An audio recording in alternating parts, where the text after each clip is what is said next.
Anyone who read The Last Line recognizes that I wrote a book which forecast the border breaking down and all the drug cartels taking over. The Last Line. And I wrote that 12 years ago. And it was that morning of 9/11 that I was supposed to meet with Bob. And this is where the story gets interesting. So as I'm sitting there at my desk doing a few things in uniform, I'm wearing my uniform because I'm going to go over and meet with the Army staff, the G1, and Bob Winchester in his office. And so I get a call about 8:30. And it's Bob. He says, "Hey, Tony, I'm tied up on Capitol Hill. Our breakfast has gone long. We'll have to postpone our meeting. So don't bother to come over to the Pentagon."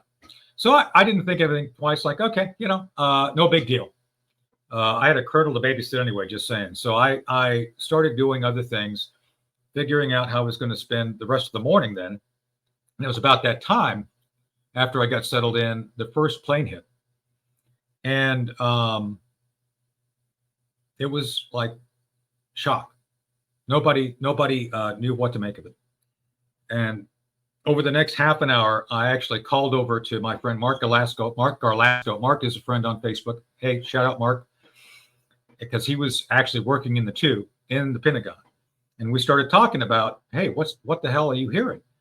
And we instantly, because he was aware of Able Danger, some of the stuff, we talk about that in Dark Heart, he was aware of that. It's like, yeah, I think this may be something related to Al-Qaeda. And then the second plane hit, and then it was chaos. Before we could figure out what was going on, the Pentagon gets hit. Now, why does that matter? Well, it matters because the Pentagon was hit in the very location where the Army G1 was hit. So Bob Winchester's office was demolished. As a matter of fact, there were a number of people that I know personally were killed. DIA's finance office got hit. There's a whole story with that we could go through someday. I'll tell that story. But one of the primary obstacles to our work on Able Danger, which was focused on stopping Al-Qaeda, well, he died in the attack. And we'll talk about that someday because I think that's a good story. And I don't want to give out his name this minute. We'll talk about it another day. But this is something else I've not revealed, that one of the very people who was who defunded us, who stopped us from doing the work to stop Al-Qaeda, he died.